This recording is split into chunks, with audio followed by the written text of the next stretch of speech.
कैसे हैं आप लोग।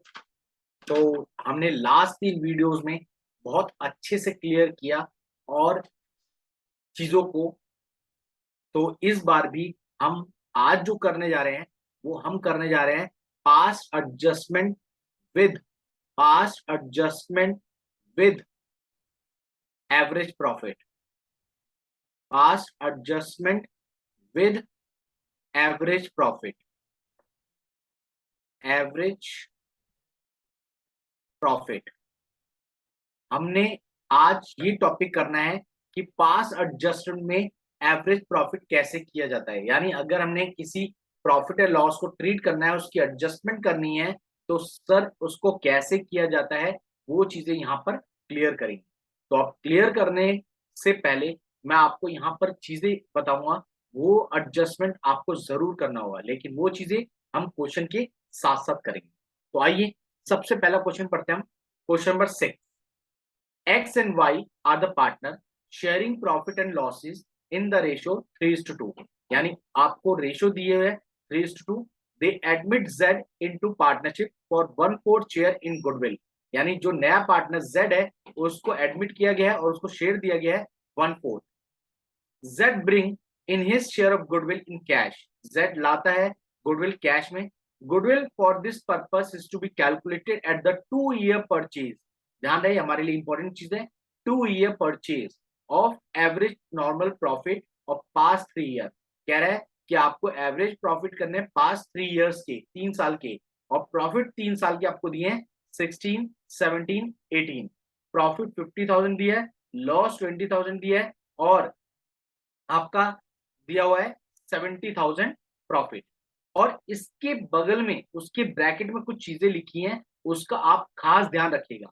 क्या लिखा हुआ है? Including profit on sale of assets, including loss by fire 30,000, including insurance claim receive 18,000 and interest on investment and dividend receive 8,000। Last में कहता है calculate the value of goodwill and also calculate goodwill brought in by Z. यानी goodwill तो calculate करना है, Z का share भी कितना होगा ये भी हमें कैलकुलेट करना रहेगा।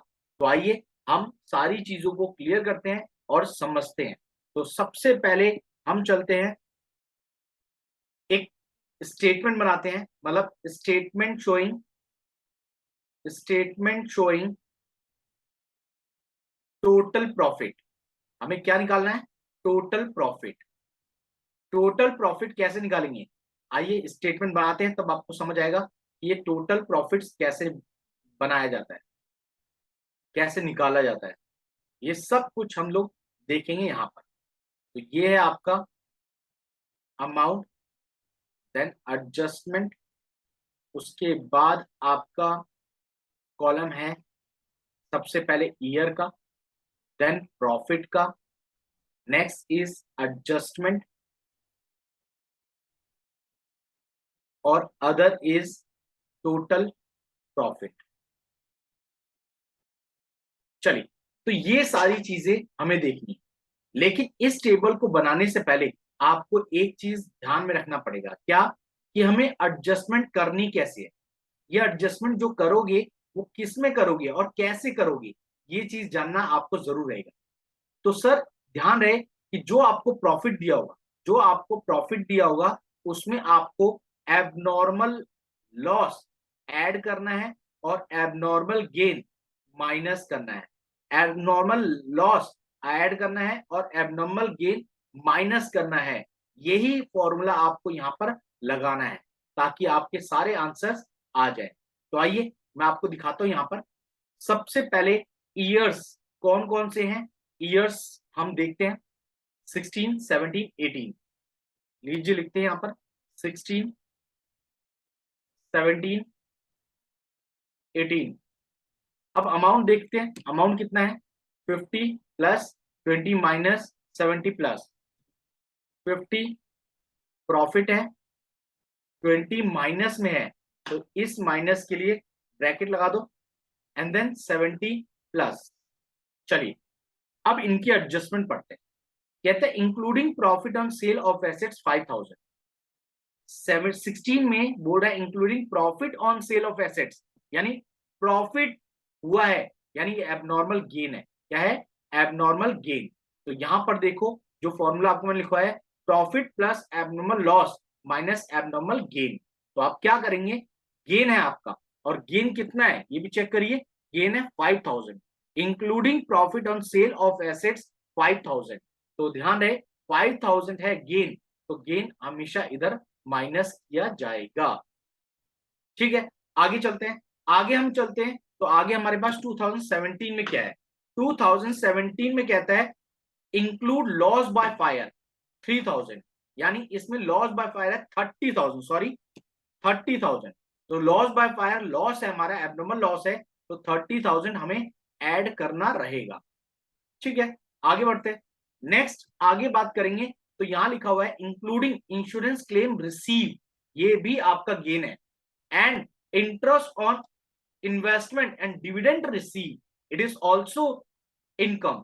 तो ध्यान रहे ये दोनों इनकम है, तो दोनों इनकम्स को हम ऐड करके यहां पर लिख देंगे, और ये गेन है तो हमें ब्रैकेट में माइनस लगाना पड़ेगा।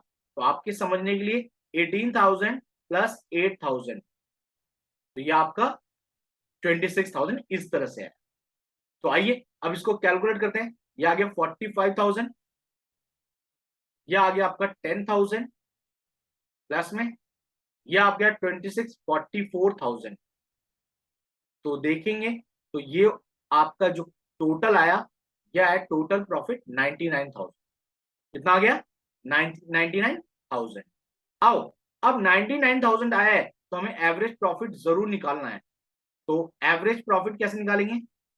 Average profit, average profit equal to total profit, total profit upon में नंबर ऑफ ईयर।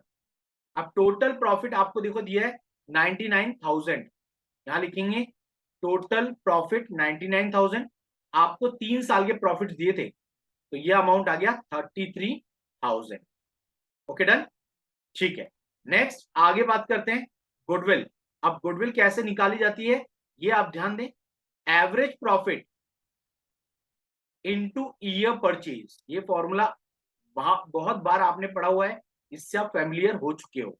तो ध्यान दें कि एवरेज प्रॉफिट आपका 33,000 जो कि हमने यहां से निकाला है, इनटू ईयर परचेज पढ़ लेते हैं। ईयर परचेज ध्यान रखना, यहां पे दिया कैलकुलेट 2 ईयर परचेज। क्या दिया है? 2 ईयर परचेज। तो आपने 2 यहां पे लिखना है, दैट इज कॉल्ड, पूरी फर्म की गुडविल आ गई 66,000। ये पूरे फर्म की गुडविल है। और अब उसका शेयर निकालो जेड का, तो यहां लिखेंगे जेड शेयर ऑफ गुडविल, यानी जेड का शेयर निकाल रहे हैं। पूरी फर्म का गुडविल आपने अभी निकाला है 66,000 इनटू जेड का अपना शेयर कितना है, क्वेश्चन पढ़ते। देखो ये दिया है 1/4, जेड का अपना शेयर है 1/4, तो हम जेड का अपना शेयर भी निकाल देते हैं 1/4। तो ये आ गया 16,500। कितना आ गया? 16,500। That is called Z dot in cash, यानी इतना अमाउंट वो कैश में लेकर आया है। तो ये चीज आप क्लियर रखें कि यहां पर आप जो देखेंगे abnormal gains, abnormal loss, abnormal gain, तो वो सारी चीजें आपको यहां से क्लियर करनी होगी। यहां पर आप देखेंगे तो एडजस्टमेंट, एडजस्टमेंट जो करनी है वो एबनॉर्मल गेन माइनस करना है और एबनॉर्मल लॉस ऐड करना है। इसके बाद ही आप टोटल प्रॉफिट को यहां पर निकाल पाओगे। ओके, तो ये क्वेश्चन नंबर 5 जो कि हमारा, क्वेश्चन नंबर 6 जो कि हमारा पूरी तरह से क्लियर हो गया है। अब क्वेश्चन नंबर 5 पे हम चलते हैं। आइए क्वेश्चन नंबर 5, तो क्वेश्चन नंबर 5 क्या कहता है इसके बारे में देखें। क्वेश्चन नंबर 5 क्या कहता है, पढ़िए। A and B are the partner sharing profit in the ratio 3:2। ठीक है, ओल्ड रेशियो हमें 3:2 दी है। They decided to admit C as a partner from 1 April 2018 on the following terms. ठीक है, एडमिट हुआ है 1 अप्रैल को और कुछ टर्म्स दिए हुए हैं। C will be given 2/5 share of profit, यानी सी जब आ रहा है तो उसको शेयर कितने देने पड़ेंगे, 2/5। Goodwill of the firm be valued at 2 year purchase of 3 years normal profit of the firm, यानी 2 year परचेज। मैंने फिर लास्ट क्वेश्चन में भी बोला था 2 year परचेज, ये चीज बहुत इंपॉर्टेंट होती है किसी भी क्वेश्चन को कैलकुलेट करने में या किसी भी गुडविल को कैलकुलेट करने में।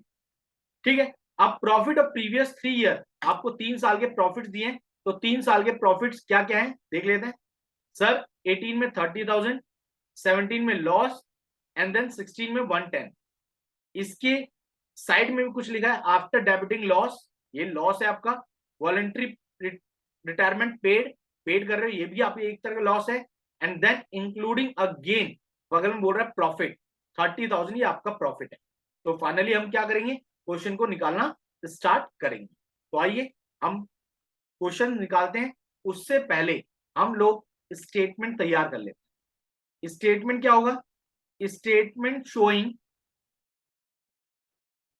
Total profit, total profit, statement showing total profit.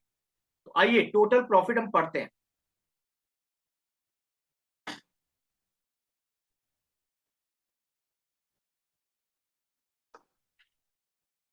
Total profit हम पढ़ते हैं, कैसे कैलकुलेट होगा, सेम उसी तरीके से होगा जैसा हमारा पिछली बार हुआ था, और पूरा प्रोसेस हमारा वही होगा, उसके अलावा उसमें कुछ भी एक्स्ट्रा नहीं किया जाएगा। तो ध्यान रहे, यहां पर सबसे पहले ईयर या date, next profit, third column adjustment का होगा, और लास्ट कॉलम जो है वो है टोटल प्रॉफिट। आप इन को बिना टेबल के भी शो कर सकते हैं, चलेगा, लेकिन इसी तरीके से शो करना ताकि आपकी सारी चीजें सही चले। तो ईयर्स हम देखते हैं बेटा, ईयर्स दिया 18, 17, 16, हम उसी तरीके से लिखेंगे जिस तरीके से क्वेश्चन में लिखा गया है। 18, 17, 16, profit 30, loss 80, profit 110, 30 profit, 80 loss और 110 प्रॉफिट। चलिए अब आगे एडजस्टमेंट पढ़ते हैं। After debiting the loss of stock by fire 40,000, यानी आपका लॉस हुआ है 40,000 का, लॉस होगा तो ऐड किया जाएगा। ठीक, चलिए next, including voluntary retirement paid, compensation paid 110 पे किया है, ये भी आपका एक तरीके का खर्चा है, यानी लॉस की तरह ट्रीट हो जाएगा, तो ये भी ऐड होगा। चलिए next, including again profit of ₹30,000 sale of fixed assets, यानी गेन हो रहा है, साफ साफ क्लियर कट 30,000 का गेन बता रहा है, तो गेन हमेशा माइनस होता है। तो चलिए अब हम क्या करते हैं, चीजें क्लियर करना स्टार्ट करते हैं। तो ये आपका ऐड हो जाएगा, कैसे, 30, 40, 70 बना, देन 30, और फिर इधर आएगा आपका कितना, ये आपका आ गया 80, तो टोटल हो गया 1,80,000। ठीक है, तो 1,80,000 आपका क्लियर हो चुका है। अब आगे की बात, 1,80,000 ये आपका टोटल प्रॉफिट आ चुका है। अब आगे की बात क्या रहेगी, सबसे पहले एवरेज प्रॉफिट निकालेंगे। एवरेज प्रॉफिट कैसे निकलेगा, टोटल प्रॉफिट जो होगा अपॉन, अपॉन में नंबर ऑफ ईयर, अपॉन में नंबर ऑफ ईयर, ये आपको यहां पे डिवाइड करना पड़ेगा। टोटल प्रॉफिट तो आपका ये निकला 1,80,000, अपॉन में नंबर ऑफ ईयर, कितने साल थे सर, 3 years थे, तो यानी आ गया 60,000। कितना आ गया, 60,000। अब निकालो गुडविल। सर गुडविल कैसे कैलकुलेट करेंगे आप, सेम फॉर्मूला आप लगाइए, आपका आंसर अपने आप आ जाएगा। फॉर्मूला लगाइए और आंसर आपका अपने आप यहां पर अवेलेबल हो जाएगा। सर एवरेज प्रॉफिट कितना है, 60,000। सर ईयर परचेज कितना है, ईयर परचेज, सर आपने इंटीमेट किया था इस बात के लिए। देखो ये रहा 2 ईयर परचेज। जब आप क्वेश्चन पढ़ रीड करते हैं ना, उस टाइम इसको अपने दिमाग में बैठा लें, ताकि आपकी गलतियां हो ना हो और आपका टाइम भी वेस्ट ना हो। तो 2 ईयर परचेज आपका यहां पर दिया हुआ है, तो ये आ गया 1,20,000। ठीक है सर। क्या आप सर अब उस पार्टनर का भी शेयर निकालेंगे जो एडमिट हो रहा है? जी, जेड शेयर ऑफ गुडविल, हमें निकालना पड़ेगा उस पार्टनर का गुडविल जो एडमिट हो रहा है। पूरे फर्म की गुडविल है 120, उसका अपना शेयर है 2/5। तो ध्यान दे, तो ये जो अमाउंट आएगा, ये अमाउंट आपका कितना आएगा वो देख लो। ये आ गया 2, ये आ गया 48,000। तो ये आ गया आपका जेड शेयर ऑफ गुडविल। तो कहने का पर्पस मेरा इतना था, इन दो क्वेश्चन से, ये दो क्वेश्चन जो मैंने आपको करवाए 6th एंड 5th, ये दोनों क्वेश्चन आपके पास एडजस्टमेंट का एक बेस होगा, और दोनों क्वेश्चन एक जैसे हैं, इसीलिए आपका प्रैक्टिस कराने का और फायदा होगा, ताकि आपको पता चल जाए कि पास एडजस्टमेंट में आप करते कैसे हो। लेकिन अगर आपको और क्लियर करना है तो ध्यान दें, आप इसको ए ले लीजिए, आप इसको बी ले लीजिए, और टोटल प्रॉफिट जो आएगा ए प्लस बी कर लीजिए। इसी तरीके से अगर आप इसमें भी करना चाहते हैं तो आप कर लीजिए, अपना अपना मेथड है सबका, जैसा भी आप करना चाहें। ए इसको मान लीजिए, बी इसको मान लीजिए, सी आएगा ए प्लस बी। तो आपका आंसर इसी तरीके से यहां पर क्लैरिफाई हो जाएगा, क्लियर हो जाएगा, आपको कोई भी डाउट नहीं होगा। तो आप इस वीडियो को लाइक करिएगा, ज्यादा ज्यादा शेयर करिएगा, सब्सक्राइब कीजिएगा, ताकि और अगली वीडियोस मैं आपके को प्रोवाइड कर पाऊं। तो ध्यान दीजिएगा, आगे जो हमारे पास वीडियो आने वाली है वो सुपर प्रॉफिट पर आने वाली है। सुपर प्रॉफिट के 3-4 क्वेश्चंस हम प्रैक्टिस करेंगे, देन आगे मूव करेंगे हम कैपिटलाइजेशन। तो प्लीज इसको आप रीड करिएगा और बराबर इसको ध्यान दीजिएगा। धन्यवाद, मिलते हैं हम अगली वीडियो।